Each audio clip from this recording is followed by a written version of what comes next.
पूरी दुनिया में मिल रहे हैं। लेकिन वे मिलेच्छ कैसे हो गए, वे विधर्मी कैसे हो गए, वे सदाचार और संस्कार शून्य कैसे हो गए? क्योंकि उनकी सभ्यता उनके संस्कारों के मिटने से मिट गई।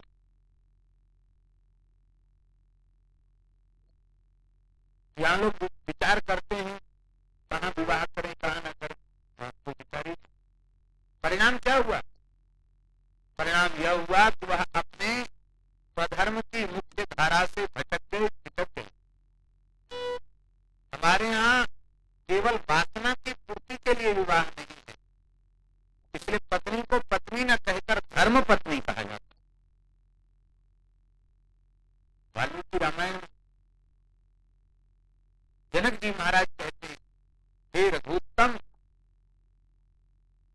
इयम धर्मचरी तव, ये तुम्हारी धर्मचरी, सह धर्मचरी तव, ये सह धर्मचरी, आपके समान धर्म का आचरण।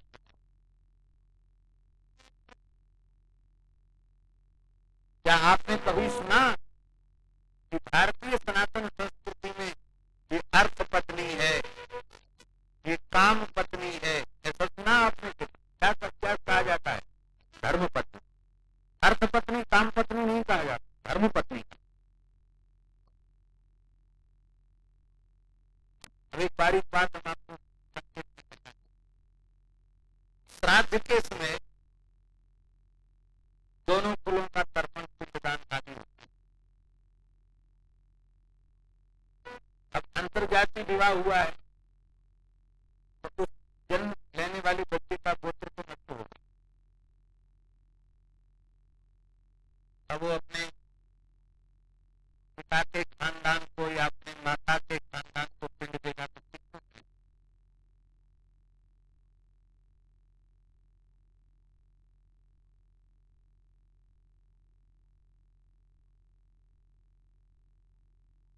मान लो लड़का वैश्य वर्ण, लड़की ब्राह्मण वर्ण, अब संतान हो। अब दौहित्र का धर्म है कि अपने नाना नानी के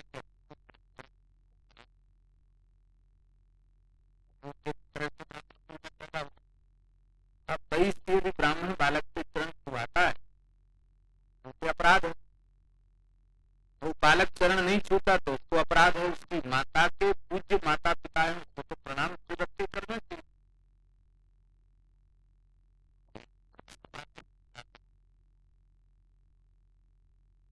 इन व्यवस्थाओं में आर्यपुत्र कहने की परंपरा, आर्यपुत्र होते ही वही पतिव्रता नारी अपने पति को आर्यपुत्र कह सकती है। आर्य माने होता है श्रेष्ठ। आर्य शब्द का अर्थ क्या है? श्रेष्ठ।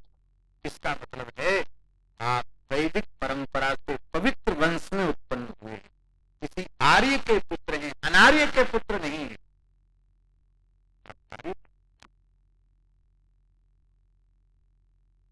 ये आर्यपुत्र शब्द जो भ्रमर गीत में अंतिम श्लोक में आया है, इससे यह सिद्धांत प्रस्तुत हो गया, प्रस्तुत नहीं प्रमाणित हो गया कि राधा रानी का वैदिक पद्धति से श्री कृष्ण के साथ विवाह संस्कार,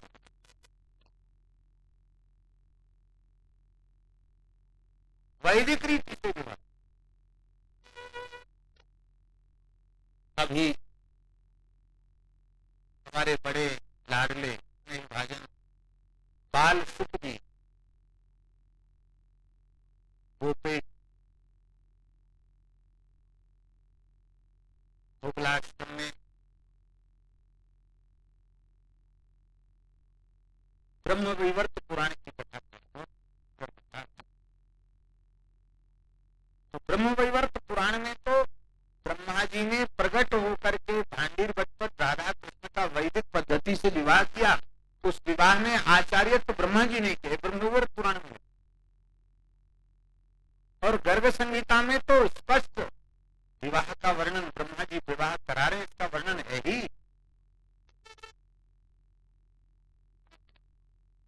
पर बहुत से लोग कहते हैं कि ब्रह्मा जी ने जो विवाह कराया ना वो सार्वजनिक नहीं, एकांत में। वैदिक पद्धति का तो निर्वाह वहां हुआ है, किंतु लौकिक पद्धति का निर्वाह हुआ। ब्रह्मा जी प्रकट हो गए, कन्या प्रकट हो गई, विवाह हो गया। लेकिन यह नहीं, भगवान का वैदिक पद्धति से विवाह हुआ, लौकिक पद्धति से भी विवाह हुआ। जैसे बारात चढ़ती है ऐसी ठाकुर जी का टीका हुआ, और फिर गोद भराई हुई। गोद भराई होती कि नहीं? कन्या विवाह तय हो जाता तो कन्या की गोद में कुछ स्वर्ण आभूषण, कुछ मिठाई, श्रीफल आदि कुछ दिया जाता। अलग अलग क्षेत्रों की परंपरा गोद भराई। अब लोगों ने नाम नए नए रख दिए, कौन रिंग सेरेमनी, यानी क्या क्या कहते भगवान जाने, क्या क्या नाम धर दिए पता। पर ये सब पुराने संस्कार पर करने, वो सब हुआ है भगवान श्री कृष्ण राधा के लिए। तो ठाकुर जी दूल्हा बन के नंदगांव से बरसाना पधारे, बड़ी धूमधाम से विवाह हुआ, खूब बाराती गए हैं, खूब बाराती हैं। और इस विवाह का वर्णन अनेक आचार्यों ने। और तो हम जिन श्री मलुकदास जी की भजन स्थली में निवास कर रहे हैं, उन श्री मलुकदास जी महाराज ने भी राधा कृष्ण के लौकिक विवाह का बड़ा सुंदर वर्णन, लौकिक वैदिक विवाह का बहुत सुंदर वर्णन अपनी वाणी में, बहुत सुंदर वर्णन।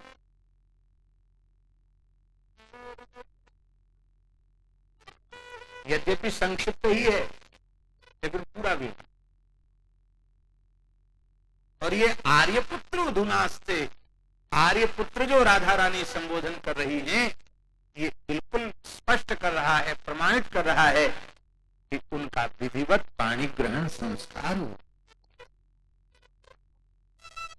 क्योंकि अभी हमने स्पष्ट किया ना कि मनमाने तरीके से संबंध जोड़ने वाला वो आर्यपुत्र नहीं कह सकता, पत्नी आर्यपुत्र नहीं कह सकती, और पति भी उसको धर्म पत्नी नहीं कह सकता। वो काम पत्नी है या अर्थ पत्नी, धर्म पत्नी नहीं।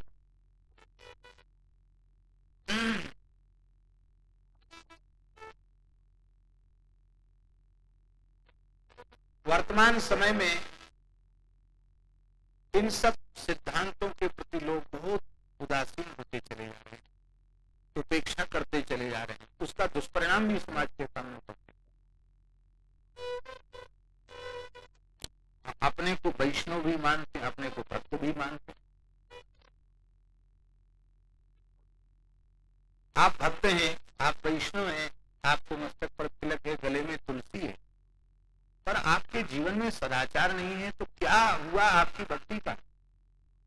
आपका चित्त शुद्ध नहीं हो पाया, आपके आचरण पवित्र नहीं हो पाए,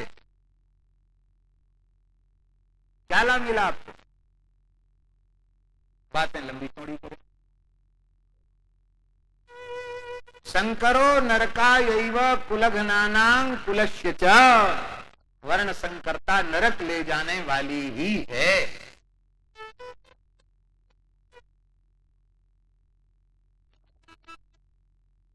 आज इन बातों को बच्चों को सिखाने बताने वाला कोई नहीं। स्कूली शिक्षा ऐसी है कि वहां तो इन सब बातों पर तो कोई दूर दूर तक कोई लेना देना नहीं। हम भी अत्यंत आधुनिक अपने को प्रमाणित करना चाहते,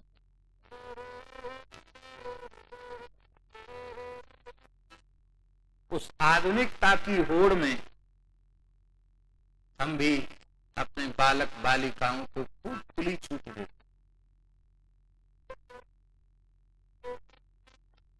स्वयं उनके सामने अमर्यादित व्यवहार करते हैं, और फिर आशा करते हैं कि हमारे बालक मर्यादित व्यवहार करें। अरे भाई, तुम स्वयं अमर्यादित व्यवहार कर रहे हो, तुम्हारी संतान मर्यादित व्यवहार की प्रेरणा कहां से लेगी?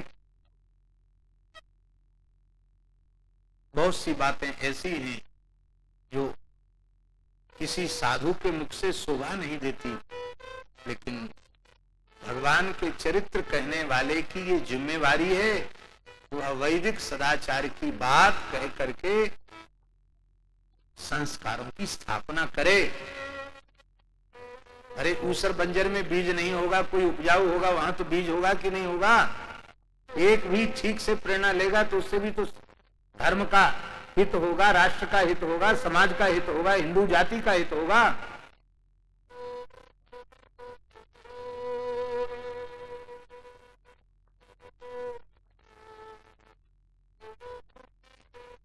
शास्त्रीय गृहस्थाश्रम किसी तपस्वी से कम नहीं है।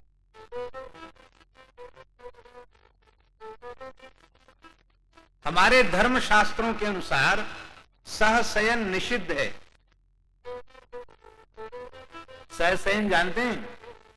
एक साथ पति पत्नी का एक कक्ष में सोना, बिना प्रजोत्पत्ति के एक साथ शयन करना धर्म शास्त्र की दृष्टि से निषिद्ध है।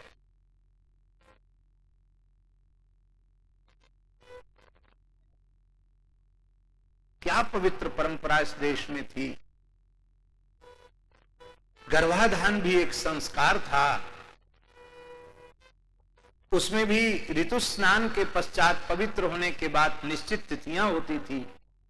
उन तिथियों में हमारे वंश का उद्धार करने वाला कोई पवित्र संस्कारवान जीव गर्भ में आवे, ऐसी भगवान से प्रार्थना की जाती थी।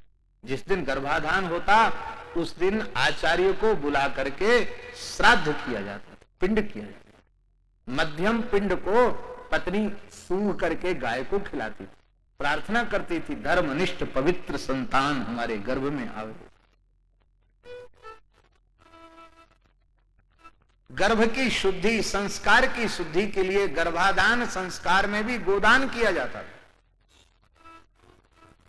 और बालक के जन्म लेने के पश्चात जब तक बालक दूध पी रहा है अपनी मां का, तब तक पति पत्नी भाव से अपनी पत्नी का स्पर्श नहीं करता था।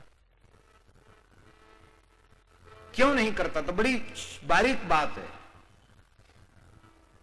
मिलन से वासना जागृत होगी और उस वासना का संस्कार उसके दुग्ध पर आवेगा और वो दुग्ध पिएगा बच्चा। वो जितेंद्रिय कैसे होगा? दूध में ही वासना पी रहा है तो उपासक कैसे बनेगा भाई? जब तक बालक दूध पीता था उसको खूब दूध पिलाया जाता था। 1.5 साल 1 साल 1.5 साल तक खूब दूध पीता था बच्चा, झिक के दूध पीता था मैया का। बच्चा दूध पीना छोड़ देता, अन्नप्राशन संस्कार हो जाता। इसके बाद फिर दूसरी संतान होती थी, तब तक वह स्पर्श नहीं करता था, तब तक वह जितेंद्रिय। वो किसी ब्रह्मचारी से कम है क्या?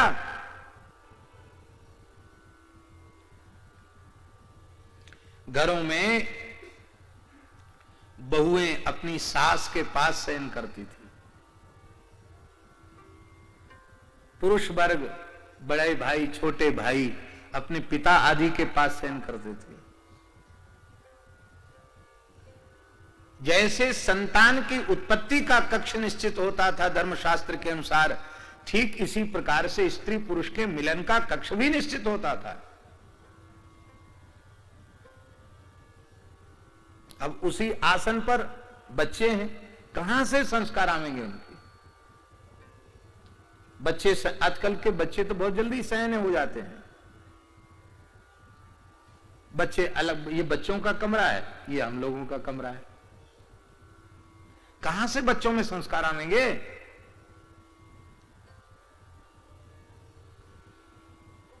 निवृत्त रागस्य गृहम तपोवनम। वीत राग व्यक्ति का गृहस्थाश्रम, गृहस्थाश्रम नहीं है, तपोवन है।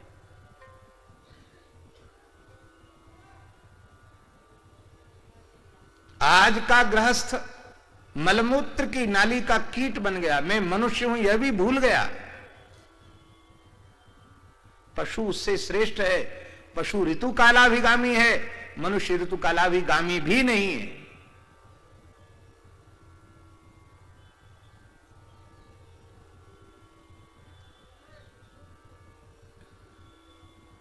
ये सब बड़ी ऊंची बातें, सैद्धांतिक बातें हैं। इन सब बातों को अब कहने सुनने की परंपरा ही विलुप्त हो गई।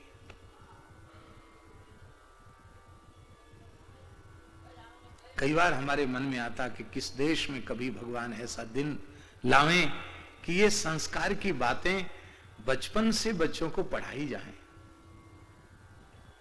क्या कभी ऐसा होगा इस देश में?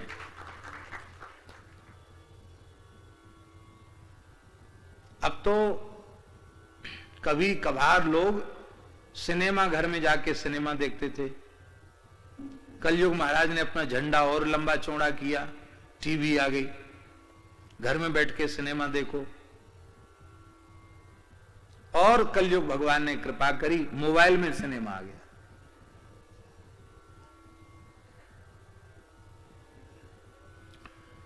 किसी को पीड़ित या किसी को हंसाने के लिए नहीं कह रहे हैं महाराज जी, ये इतनी बुरी बीमारी है।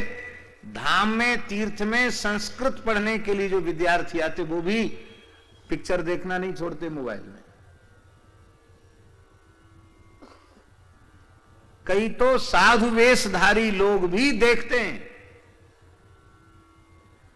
वेश साधु का है। और फिर ऐसे जो लोग हैं जो वेश तो साधु का है और इस प्रकार के अश्लील दृश्य देख रहे हैं, अब उनका कभी पतन हो जाए और पूरे वेश की और पूरे राष्ट्र की वे बदनामी करें तो इसमें क्या आश्चर्य है?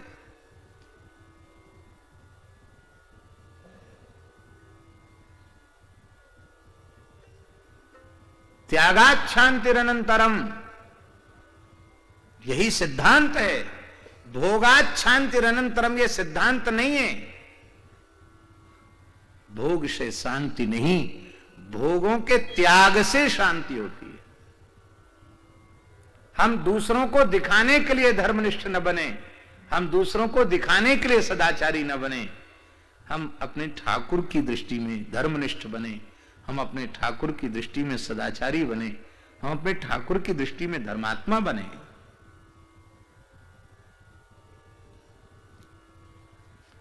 पर है यही, हम हैं कुछ और आप लोगों के सामने अपने को प्रमाणित कुछ और कर रहे हैं। इसी का नाम दंभ है। और दंभ पूर्वक किया गया वैष्णव धर्म का आचरण भी कल्याणकारी नहीं होता, भक्ति का आचरण भी कल्याणकारी नहीं होता। दंभ का तो त्याग करना ही पड़ेगा, क्योंकि दंभ आसुरी संपत्ति में भगवान ने सबसे पहले गिनाया है, दंभो दर्पो अभिमानश्च। दिखावा मत करो, ईमानदारी से धर्म का आचरण करो, अपने ठाकुर को रिझाने के लिए धर्म का आचरण करो।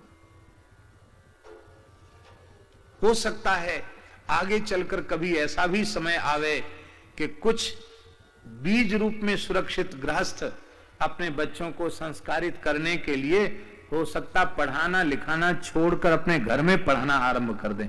यह भी होने वाला है इस देश में। धीरे धीरे शिक्षण संस्थाओं में इतनी विकृतियां आ रही हैं कि आप अपने बच्चों को योग्य तो बनावें, पर संस्कारित बनाने के लिए आपको निर्णय करना पड़ेगा कि हम शिक्षित के नाम पर इन्हें राक्षस नहीं बना सकते, हमें इन्हें भारतीय बनाना है, मनुष्य बनाना है, धर्मनिष्ठ बनाना है। तो अपने घर पर उन्हें शिक्षा देनी पड़ेगी, कोई उपाय नहीं है।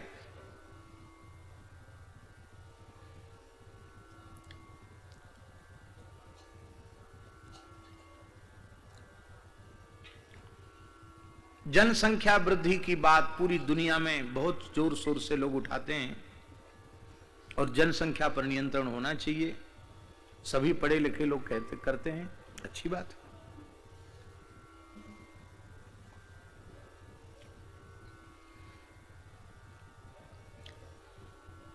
पर जनसंख्या नियंत्रित करने की जो पद्धति है वो अत्यंत निंदित है, पाप पूर्ण है।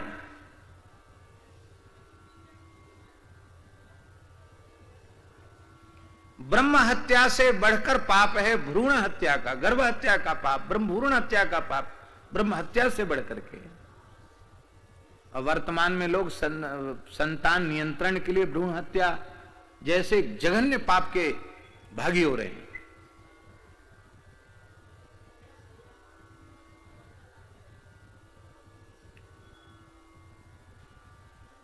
आप लोग कहेंगे आपके यहां कोई परिवार नियंत्रण की व्यवस्था नहीं है क्या, जनसंख्या वृद्धि रोकने की कोई व्यवस्था? हाँ, हमारे यहां बड़ी बारीक व्यवस्था है। बहुत ध्यान से सुने, ये बातें जल्दी कोई सुनाएगा भी नहीं।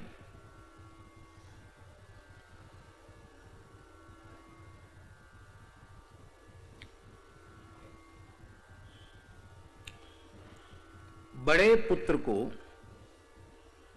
ज्येष्ठ पुत्र को हमारे यहां धर्मशास्त्र में धर्मज कहा जाता है। क्या कहा जाता है? पति को आर्यपुत्र, पत्नी को धर्मपत्नी और ज्येष्ठ पुत्र को क्या कहा जाता है? धर्मज। क्या कहा जाता है? धर्मज। अब एक ही है तो वो धर्मज होगा, लेकिन 2 3 4 पुत्र हैं तो सबसे जो बड़ा होगा वो क्या कहलाएगा? धर्मज कहलाएगा। धर्मज क्यों कहलाएगा? धर्मज इसलिए कहलाएगा क्योंकि पिता की अंत्येष्टि, माता की अंत्येष्टि, दोनों कुलों का श्राद्ध तर्पण आदि वही संपादित करेगा। तो वह लौकिक और पारलौकिक धार्मिक कृत्यों को संपादन करने के लिए ही पैदा हुआ है, इसलिए उसको क्या कहा जाएगा? धर्मज। अब उस एक पुत्र से धर्म की मर्यादा की सुरक्षा हो गई। अब दूसरा तीसरा पुत्र क्या कहा जाएगा? उस दूसरे तीसरे पुत्र को कामज कहा जाता है। क्या कहा जाता है धर्मशास्त्र की दृष्टि में? भाई धर्म की रक्षा के लिए एक पुत्र हो गया, अब जो भी संतान हो रही है वो निषिद्ध तो नहीं है, पर वो धर्मज न होकर कामज है, काम विकार से पैदा हुई है, वो धर्म के लिए नहीं है। इसीलिए बड़े पुत्र को अंत्येष्टि आदि का प्रथम अधिकार दिया गया। आजकल के बड़े लोगों के अगर सब बच्चे हैं तो सभी कर सकते हैं, पिंडदान आदि सबको करना चाहिए, लेकिन यदि ज्येष्ठ पुत्र है, उपस्थित है, तो संस्कार उसी के हाथ से होना चाहिए। क्यों? दूसरा पुत्र कामज क्यों है, पहला धर्मज क्यों है? ये सब बातें विचार करो। हमारे यहां वेद में लिखा है, आत्मा वै जायते पुत्रः इति वेदानुशासनम। पिता का आत्मा ही पुत्र के रूप में जन्म लेता है, यह वेद की आज्ञा है। तो अब देखो, बहुत एक बारीक बात आपको बतलाने जा रहे हैं। अब पिता ही पत्नी के गर्भ से पुत्र रूप में पैदा हो गया, ध्यान में आई? पिता ही आत्मा है, आत्मा वही जायते पुत्र, पिता का आत्मा ही पुत्र है, मैंने उसका स्वरूप ही है। वो एक बार पत्नी के गर्भ से उत्पन्न हो गया।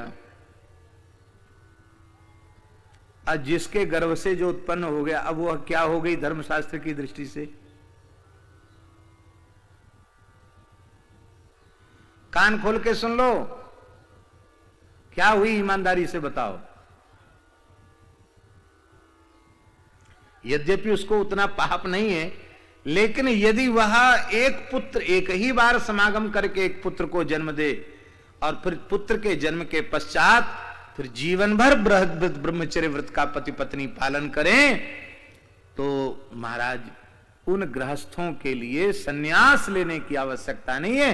गृहस्थाश्रम में रहकर जो श्रेष्ठ तत्वज्ञ सन्यासी जिस गति को प्राप्त करेंगे, उस गति को वह गृहस्थ प्राप्त कर लेगा।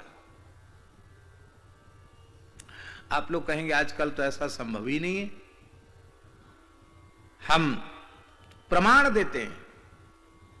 इस समय गीता प्रेस के संपादक हैं परम धर्मनिष्ठ आदरणीय श्री राधेश्याम खेमका जी, वैश्य हैं,